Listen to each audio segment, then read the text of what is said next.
Hi అండి. ఎలా ఉన్నారు? బాగున్నారా? ఐ హోప్ అందరూ బాగుండాలి. ఇవాళ నేనొచ్చేసి బీరకాయ ఇగురు ఎలా చేయాలో చూపిస్తానండి. ఇది మనకు కాదండి. ఇది ఓన్లీ బేబీస్‌కి. 1 ఇయర్ పైగా ఎవరైనా బేబీస్‌కి ఇది పెట్టొచ్చు. సో, ఫస్ట్ నేను ప్యాన్‌లో కొంచెం నెయ్యి వేసుకుంటున్నాను, ఒక స్పూను. ఆ తర్వాత కొంచెం ఈ నెయ్యి అనేది హీట్ ఎక్కాక జీలకర్ర, కొంచెం తర్వాత ఆవాలు వేస్తాను లైట్గా. ఓకే, ఇప్పుడు ఆవాలు ఇలాగా చిటపట్లాడాలండి. కొంచెం జీరా అనేది నేను రెడ్గా టర్న్ అయ్యేదాకా ఉంచుతాను, ఎందుకంటే మా పాపకి అలాగే ఇష్టం. అండ్ ఇక్కడ కొంచెం నేను వెల్లుల్లి చిన్నగా కట్ చేసుకున్న వేస్తున్నాను. ఇప్పుడు ఈ వెల్లుల్లి అనేది బాగా రెడ్గా అయ్యేదాకా చేసుకుంటాను. అండ్ కొంచెం కరివేపాకు. సో ఇప్పుడు పోపు బాగా వేగాలండి, రెడ్గా వేగాలి. అప్పుడు ఆ వెల్లుల్లి ఫ్లేవరు కొంచెం టేస్ట్ బాగుంటుంది. అండ్ ఇప్పుడు నేను ఒక 3 బీరకాయలని ఇలాగా కట్ చేసుకొని వేసుకున్నాను. అంటే ఇక్కడ దొరికే బీరకాయలు చాలా చిన్నవండి. సో మా పాపకి 3 అనేవి సరిపోతాయి, ఎందుకంటే బీరకాయలో సగం వాటరే ఉంటుంది, తర్వాత కూర చాలా తక్కువ అవుతుంది. సో 3 అయితే చాలా ఈజీ అండ్ 1 ఇయర్కి సరిపోతుంది. అండ్ మీ బేబీకి మీకు ఎలా కావాలో మీరు కొంచెం అడ్జస్ట్ చేసుకుంటూ మీరు కలుపుకొని, లేదంటే బీరకాయ సైజుని బట్టి మీరు అడ్జస్ట్ చేసుకోండి. అండ్ బీరకాయ కొంచెం టేస్ట్ చేయండి ఎప్పుడైనా కట్ చేసుకునే తర్వాత, బికాస్ కొన్ని చేదు ఉంటాయి. నేను ఇప్పుడు లైట్గా ఉప్పు వేస్తున్నాను. లైట్గా 1 ఇయర్ అయ్యాకనే నేను స్టార్ట్ చేశాను, ముందైతే నేను వేయలేదండి. లైట్గా ఇప్పుడు కొంచెం వేస్తున్నాను. ఇందులోని నేను ఇప్పుడు కొంచెం పసుపు వేసుకుంటాను. ఓకే, పసుపు కొంచెం ఉప్పు కంటే కొంచెం ఎక్కువే వేస్తానండి, ఎందుకంటే ఫ్లేవర్ బాగుంటుందని. ఇప్పుడు బాగా కలిపి పెట్టుకుంటున్నాను. దీన్ని కలుపుకున్నాక ఏం చేస్తానో చూడండి. ప్రాసెస్ ఈజీ అనండి, పెద్ద కష్టమేం కాదు. అండ్ పిల్లలకి ఎప్పుడు సింపుల్ థింగ్సే నచ్చుతాయి మోస్ట్ ప్రాబబ్లీ. ఏమో మా పాపకైతే సింపుల్ తింటుంది, పర్లేదు. సో మీ ఒక్కొక్క బేబీ ఒక్కొక్క డిఫరెంట్గా ఉంటారు. సో మీ బేబీ బట్టి మీరు అడ్జస్ట్ చేసుకోండి. ఓకే, నేను ఇప్పుడు ఇది మూత పెట్టి మగ్గిస్తానండి. మామూలు మనం బీరకాయ ఎలా చేసుకుంటామో అలాగే మగ్గిస్తాను. సో మగ్గిన తర్వాత ఇలా ఉంటుంది, బాగా కలుపుకోండి. ఎందుకంటే నేను నాన్ స్టిక్లో చేస్తున్నాను కాబట్టి కొంచెం అడగంటే ఛాన్స్ ఉంటుందని కలుపుకుంటూ ఉంటాను. మీరు కూడా ఎప్పటికప్పుడు కొంచెం కలుపుకుంటూ ఉండండి. అండ్ దెన్ మీరు చూస్తే ఇప్పుడు నేను కొంచెం రైస్ వేస్తాను ఇందులో. రైస్, కడిగిన రైస్ అండి ఇది. నేను ఆల్రెడీ కొంచెం హాట్ వాటర్లో కడిగేసి నానబెట్టుకున్నాను కూర చేసుకునే ముందే. అందులో వేసేస్తాను డైరెక్ట్గా. సో కొంచెం కూరన్నం లాగే అవుతుందండి ఇది, బాగుంటుంది పిల్లలకి. ఎందుకంటే రైస్లోకి ఆ ఫ్లేవర్ దిగితే వాళ్ళు చాలా ఎంజాయ్ చేస్తారు, టేస్టీగా ఉంటుంది. సో నేను ఎంత కావాలో, రైస్ బాయిల్ అవ్వడానికి ఎంత వాటర్ కావాలో అంత వాటర్ నేను వేసుకుంటాను. అండ్ చూసారు కదండి, నేను ఇక్కడ వాటర్ ఎంత కావాలో అంత వేసుకున్నాను. ఏంటి, రైస్ బాయిల్ అవ్వడానికి. ఓకే, సో నేను ఇలాగా కచ్చి పెట్టుకొని ఇలాగా మూత పెట్టుకుంటానండి. సో ఇలా అవుతుంది. రైస్ అంతా ఎగిరిపోయి బాగా బాయిల్ అయిపోయాక ఇలా ఉంటుంది. మీరు దీన్ని ఇంకా మ్యాష్ చేసుకోవచ్చు. మీ పావుబాజీ మ్యాషర్తో ఉంటుంది కదండి, దాంతో మ్యాష్ చేసుకోవచ్చు.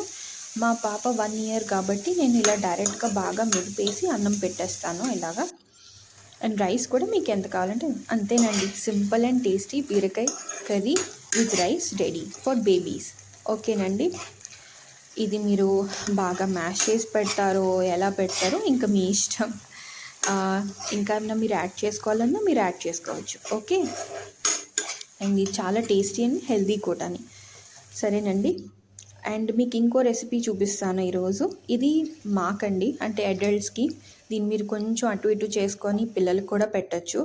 ఇది కొంచెం పాలకూర అండి. పాలకూరలో నేను కొంచెం వేడి నీళ్ళు వేసుకొని ఉప్పు అండ్ పసుపు 2 వేసుకొని కొంచెం బాయిల్ చేస్తాను, ఎందుకంటే మందులు అవి కొడతారు కదా. అండ్ ఆల్సో పాలకూర నేను ఫస్ట్ ఉడకపెట్టి ఆ తర్వాత నేను ఫ్రై చేస్తాను. మా ఇంట్లో అలాగే తింటారు, సో చాలా టేస్టీగా తింటారు. నార్మల్గా చేస్తే కొంచెం రానెస్ ఉంటుందండి మామూలుగా ఫ్రై చేసినప్పుడు. నేను ఇలా చేస్తాను, ఒకసారి మీరు ఇలా ట్రై చేయండి, చాలా బాగుంటుంది. సో పాలకూర బాగా ఉడకపెట్టాలండి. బాగా ఇన్ ద సెన్స్ మరీ గ్రీన్ పోయేలాగా ఉడకపెట్టకండి, ఎప్పుడు కూడా న్యూట్రియంట్స్ పోతాయి. సో ఫస్ట్ ఇలాగా చూసారు కదా, మీకు పసుపు అనేది తేలుతుంది కొంచెం వాటర్లో. సో అలాగుంటే క్రిములన్నా ఏమన్నా పోతాయి. సో చూసారు కదండి, బాయిల్ అవుతుంది. దీని ఒక విధంగా బ్లాంచింగ్ అని కూడా అంటారు, మీకు ఆల్రెడీ తెలుసుంటే. అండ్ ఇప్పుడు ఈ పాలకూర బ్లాంచ్ చేసుకుంటున్నాం అన్నమాట మనం. అండ్ మోస్ట్లీ ఇలా పాలకూరని ఇలా ఉడకపెట్టి తీసుకుంటే మంచిదండి, ఎందుకంటే బయట మందులై కొడతారు అందుకు. అండ్ చూసారు కదా, ఇక్కడ బాయిల్ అయిపోయింది. నేను పక్క తీసి పెట్టుకుంటాను దీన్ని ఇప్పుడు ఒక గిన్నెలో. ఓకేనండి, ఇలా పక్కకు తీసి పెట్టుకొని నేను ఇప్పుడు దీన్ని కట్ చేసుకుంటాను. అండ్ ఆ వాటర్ని నేను పాడేస్తానండి, విసిరేస్తాను. ఓకే, దాన్ని ఇంకా నేను యూస్ చేయను, మొత్తం డ్రైన్ చేసేసి ఒక గిన్నెలో వేసేసుకుంటాను. అది కొంచెం చల్లారాక నేను కట్ చేసుకొని పెట్టుకుంటాను. ఇప్పుడు ఒక ప్యాన్లో కొంచెం ఆయిల్ వేసుకోండి. ఆయిల్ బాగా హీట్ ఎక్కాక మీరు జీలకర్ర వేసుకోవాలి. ఎప్పుడు మనం నార్మల్గా యూస్ చేసే పోపు దినుసులే వేసుకోవచ్చు అండి, మీ ఇష్టమైన పోపు దినుసులు వేసుకోవచ్చు. ఓకే, ఏం అబ్జెక్షన్ లేదు. కొంచెం నేను జీలకర్ర వేస్తాను, ఆవాలు, అవి చిటపట్లాడిన తర్వాత ఇలాగా నేను వెల్లుల్లి దంచి కొట్టి వేస్తున్నానండి, చాలా టేస్టీ ఉంటుంది. నాకు ఇలాగ బ్రౌన్గా వెల్లుల్లి అయితే అది అన్నంలో కలుపుకునేటప్పుడు అసలు నోరు ఊరిపోతుంది, నాకైతే చాలా ఇష్టము. అండ్ కొంచెం కరివేపాకు నేను డ్రై చేసి పెట్టుకుంటానండి ఎండలో, అంటే అలా అయితే కొంచెం ఎక్కువసేపు ఉంటుందని. ఇక్కడ ఫ్రెష్ దొరకదండి నేనున్న చోట అయితే. అండ్ ఇలా కలుపుకుంటాను ఆయిల్లోనే. బేబీస్కి అయితే మీరు కొంచెం నెయ్యి వేసుకోవచ్చండి, నెయ్యి వేసుకొని చేసుకుంటే బాగుంటుంది. అండ్ నెక్స్ట్ వచ్చేసి నేను కట్ చేసుకున్న పాలకూర అందులో వేసేస్తానండి. వేసేసాక బాగా కలుపుకోండి. ఓకే, ఎందుకంటే అది ఆల్రెడీ నాన్ స్టిక్ ప్యాన్ అండి, కొంచెం నేను జాగ్రత్తగానే ఉండాలి, లేకపోతే ఇబ్బంది అవుతుంది నాకు. సో నేను బాగా కలుపుకుంటూ ఉంటాను. అండ్ చూసారు కదండి, బ్రౌన్గా అయింది, చాలా టేస్టీ ఉంటుందండి అలా బ్రౌన్ అయితే. నాకైతే చాలా ఇష్టం, మా ఇంట్లో వాళ్ళు కూడా చాలా బాగా తింటారు. అండ్ ఈ బ్రౌన్ గార్లిక్ కూడా మీరు నార్మల్గా కూడా తినేయచ్చు, అంత యమ్మీగా ఉంటాయి. ఓకే, ఇప్పుడు పాలకూరలో మనం కొంచెం ఉప్పు మాకు సరిపడ్డ, అంటే ఇది అడల్ట్స్ కాబట్టి మాకు సరిపడ్డ నేను వేస్తున్నానండి. అండ్ కొంచెం పసుపు. ఓకే, ప్రస్తుతానికైతే నా దగ్గర ఎండుమిరపకాయలు లేవు, లేకపోతే అది ఉంటే నేను ఎండుమిరపకాయలు కూడా వేస్తాను, టేస్ట్ బాగుంటుంది.